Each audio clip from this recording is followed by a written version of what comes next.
What is happening, everybody? If you are just tuning in, this is the Somebody Like You podcast. And today, I am super stoked. We have Beil hanging out on our podcast today. She is the CEO, the owner, the founder of Downsize Coaching.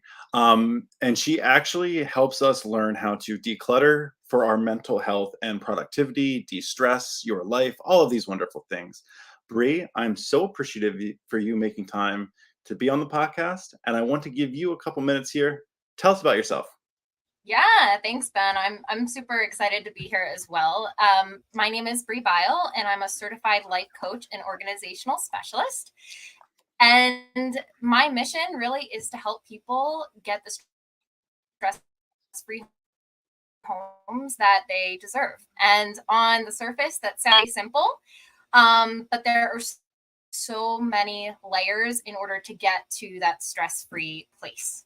So it's been quite a journey for me to even get to this point, because my identity back then looked very different than it does today. So I'm just excited and passionate about what I'm talking about and how I'm helping people, and just excited to share some of that today. Well, I now know for the past however 10 years now I've been saying your last name incorrectly.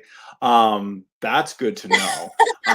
So for anyone just tuning in, we used to work together. I was an inside sales rep for a payroll company, and she did the workers' comp for a payrolls company. And we would just kind of try to Okay. hand off people for the next thing. And I am letting you know now, I have told 100% of the people that your last name was Beal. And now I know it's Beil. That's okay. So I get it don't, all the time. I apologize for that.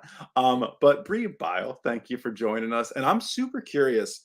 How did you get into like the decluttering space? Like, what was your journey to get there?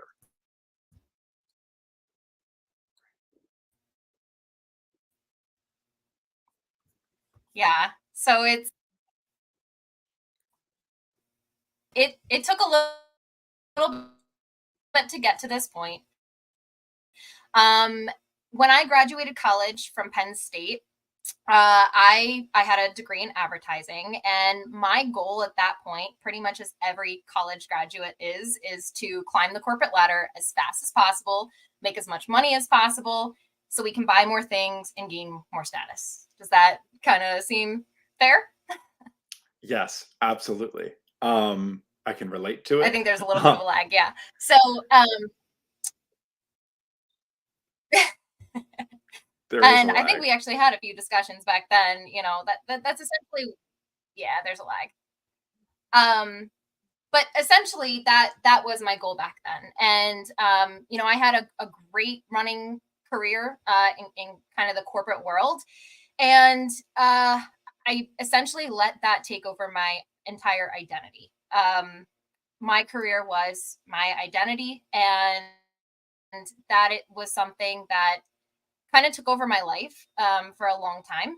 And at the end of the day, there's actually a few years ago there was a documentary that came out on Netflix called Minimalism, and I saw it, and it kind of got me thinking, well, maybe there is a different way to live life. And one of the quotes stuck with me for quite some time, and it was by a gentleman named Jay Austen, and he is a tiny home designer. And he said something along the lines of this: is how do we go from our entire life working to enjoying a lifetime where we can just do a bit of work here and there? And I'm sure that kind of concept intrigues a lot of people, right? So I did what anybody would do. I grabbed all the books that I could. I read The 4 Hour Work Week by Tim Ferriss, and I thought, wow, like, I mean, that really seems like the ultimate lifestyle, right? And I was trying to figure out how I could attain that. And, his solution was go get a tiny home. And that's not really feasible for all of us to just like go out and get another home. And so over time, I started realizing that it really just starts with your own home, and it starts with one space and one item at a time. And as I started moving things out, time started moving in. I was able actually, to enjoy the things that, I always said I wanted to do, but never actually did. And it really didn't hit home until about 10 months ago. I was laid off from what I thought was my dream job, and my entire world just came shattering down. And I mean, it's been a lot of ups and downs since then, but I had a lot of time on my hands, while applying for jobs. I was able to sit at home a lot and stare at my stuff. And I decided to do something about it. Not that I was a hoarder or anything like that, but I decided to, do something about it. And I took an interest, or almost like a hobby, of getting my home under control. And once I started following influencers and doing my own research, I learned that this is like a huge problem, that actually 25% of Americans have a clutter problem, and it's impacting us in so many ways. I am one of those 25%. Um, this is very nice and kept, as you can see from my background, but Yeah. I will not show you the rest of the room. Um, I love that story because what you're talking about is what I think a lot of people can relate to is what feels like an unfavorable circumstance. Like you said, being told you're being let go from what your dream what you think your dream job is, in a place that it sounded like you wanted to go, you wanted to be. It's like someone telling you you made it, and then being like, "Ha, no, you didn't." Um, and then all of a sudden, instead of sitting feeling sorry for yourself, doing all these things from previous conversation, you went out and like you did things, like you went out and lived life, and Yeah. now here you are. Like now you're starting your own company. You're taking the lessons you learned through what is a really transformative experience, and now you're helping others go through essentially like a version of what you went through. Does that feel right? Does that feel like Absolutely. You hit the nail on the head. And so when I was, laid off, I'm sure I had some of those days where I was kind of sulking, thinking, what am I doing with the rest of my life? I mean, it literally felt like my identity was taken away from me. And I was more concerned and worried about like how people would judge me, especially if I didn't find something super soon. Mhm. And I took that opportunity to say, you know what, there are so many things on my bucket list that I've wanted to do, but because I was working so much and I never took the time off to do them, I was like, screw it. I'm going to go and I'm going to do it. And that led me to take a month trip in Barcelona, Spain. I was there for a month all by myself. And I actually did a yoga retreat and I became a certified yoga teacher. And I don't teach, or anything right now, but it was a really eye-opening journey just to learn to like sit with yourself and process through like the things that are happening on even like a mental level. And it was a great experience. And then I even got a dog. And it was it was very spontaneous. My best friend, she lives in New York. She just got this new puppy. I thought it was so adorable.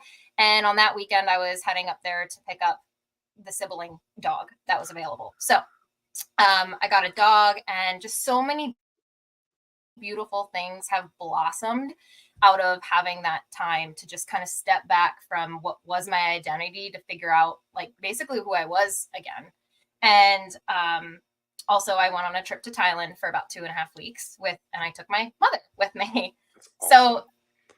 it was really amazing. Yeah, yeah. And honestly, I tell people all the time, like if you have these things on your bucket list, like you're never gonna stop working, right? But like you need to take the time for you and just be impulsive. Just do it because you're probably not gonna have the chance. It's never the right time. I always told myself, oh, just wait for the right time.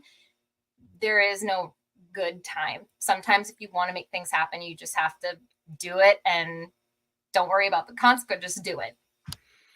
There's got to be a healthy level of what I like to call fuck it, right? Like you have to have that Yes. moment where it just kind of like I've worried for so long about the outcome of every decision I'm going to make.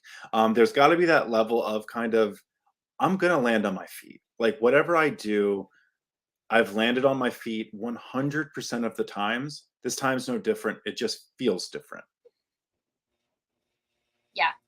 And I always had this like notion that I wanted to start my own business. I've always had that entrepreneurial spirit, and I've done all the personality typing out there, and it fits my personality type because I am a brainstormer by nature, and I love connecting dots and solving problems.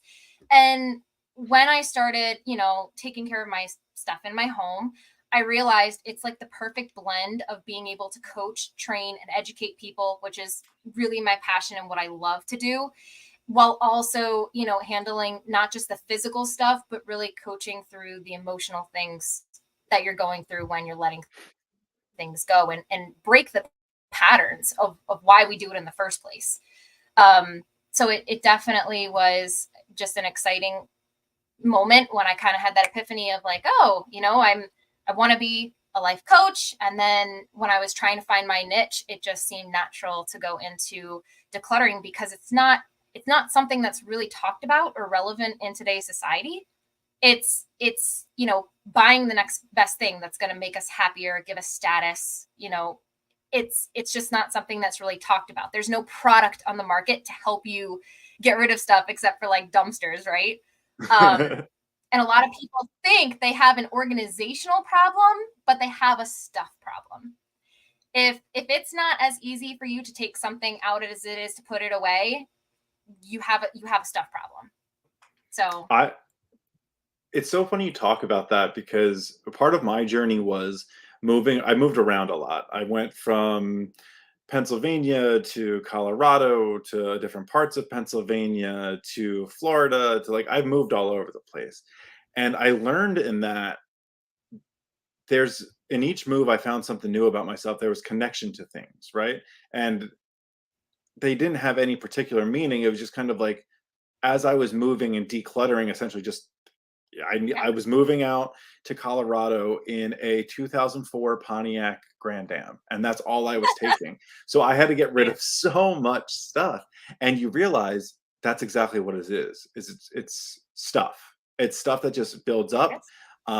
and I can, like, look around now, and I'm like, there are so many things here that if I was to not just organize, but either get rid of or move, like, I would have so much less of my mind feeling occupied by just the clutter around that I just see. Yep. So that brings me to a really good point. So first of all, the average American household has on average 300,000 items in their house. And if we apply the Pareto's principle, which has been proven that we typically only use 20% of it. So that statistically means that we could get rid of 240,000 things from our house and be just fine, using it really anyway, or cherishing it or giving it any real purpose. And I also, did some more research. Probably, so however many viewers we have right now, statistically speaking, one of every 10 has a storage unit that they're paying for. Wow.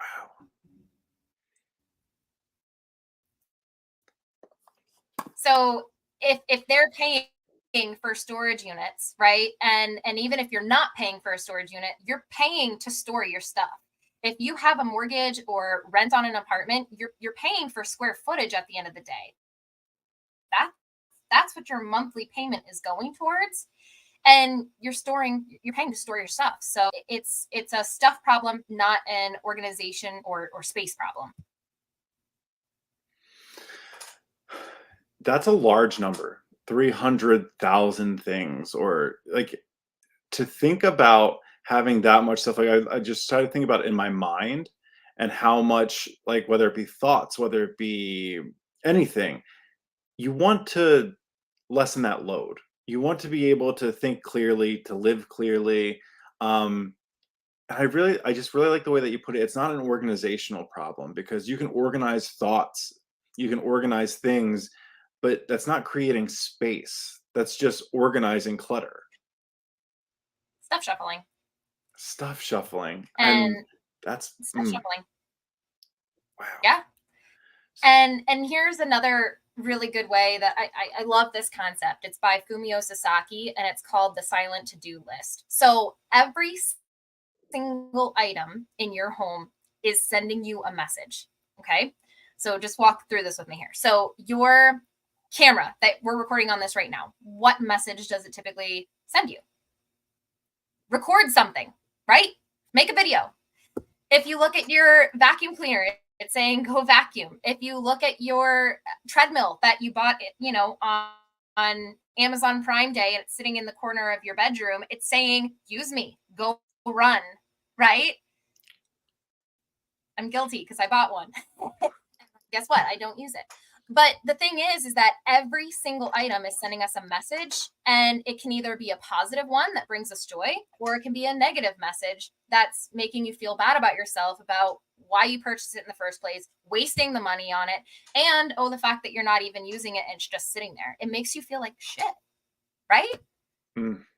So then what do you do? So then do you recommend like making a list? Do you recommend what would you say your best, I don't want to say tactic, but your best Sure. strategy to even start this process? Yeah. So let me back up with this to something that's a lot more relatable to people. If you're trying to lose a few pounds, can you lose 20 pounds overnight? No. No, no. It takes time. It's a systematic, you have to chip away at smaller goals in order to reach larger goals. And you have to, it's a lifestyle change. Okay. And decluttering is the same way. And what I find challenging about the methods that are on the market today is a lot of them kind of take that approach of like, you can just get rid of this mass load of stuff and it's out of your life for good. And it also, some of the methods include a lot of emotional decision making, right? Like Marie Mm. Kondo's method, does it spark joy? Well, yeah, my dress that I wore a few years ago definitely sparks joy because I had a lot of great memories in it, but it doesn't mean I should keep it because it makes me feel, like crap now that I don't fit into it anymore, right? So I've tried every method under the sun, Ben. Like I seriously did. And I kind of developed my own method called the size method, which downsize coaching, right, fits in. And it basically starts with one space, one item, making a decision on that item at a time. And it's a systematic thing. And it's not bad. Like it's important that you go through each item, and it's okay to feel the pain of why did I buy this in the first place? I spent Mm. money on it. That's usually where people get hung up is I spent the money on it and it's a perfectly good item. So why let it go? It can just stay here, right? But if it's not serving any real purpose, you're not using it, loving it, cherishing it, it's making you feel happy when you see it, let it go. And it all starts with picking up that item and feeling those emotions so you can also change your habits moving forward. So you don't buy impulsively anymore. S- So then how would you recommend disposing? So I know some people could think that you could go to like Facebook Marketplace, you could go to just the trash can, the dump, or wherever it might be. Great What question. have you So found? I Yeah. typically have the 3B. Yeah. So I have the 3Bs with me when I'm working on a single space. And I have a black trash bag. I have a bin for time will tell. And then I have a donation box. And for those that have really expensive items that it's more about the money to let things go of, I have a sell pile. Okay. Not ideal. For anything that you're looking to sell, Facebook Marketplace is a great option. I found some success in that, but I've also found a lot of hassle and that it's not really worth what I get for it in the end. So I think that you make a threshold and a rule of whatever you're comfortable with. If, something if $50 is your threshold and you feel like you can, sell something for more than $50, go ahead and sell it. But other than that, just put it in the donatable donation box and just let it go. Get it out of your house and don't be afraid to throw things away because a lot of people get hung up in making sure that everything they get rid of goes to the right place. The blankets have to go to the, um, homeless shelter, or this has to go here. And it prevents us from just doing what we need to do and get it out of our house. So take it to Goodwill, just get rid of it, and somebody else can use and cherish it when it's just sitting clutter for you. because that has to be a big part of the decluttering process. Because, like I said, the first thing for me is thinking like, okay, well, if it's not going to be here, then there's a lot of hassle to where's it going to go. But the fact that you have like that, it's like a three-step system. It's like that. I like the it's the trash bag. It's the time will tell. And what was the other one? Donation box. Donations. So bin box bag, Bin and box bag. if you need to sell something, like I said, create a threshold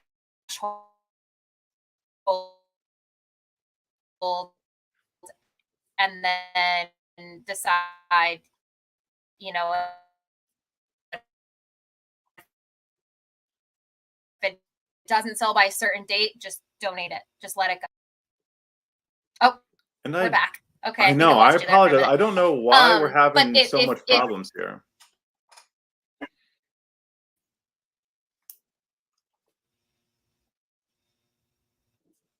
I don't know, it could be on my end if my internet's a little finicky today. But I think we're good now.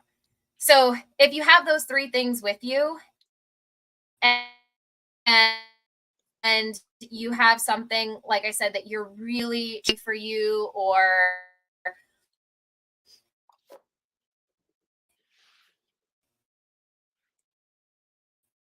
you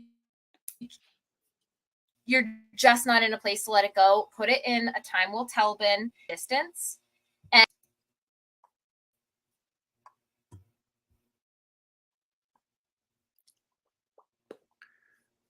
are you I'm still with me, thinking. Ben?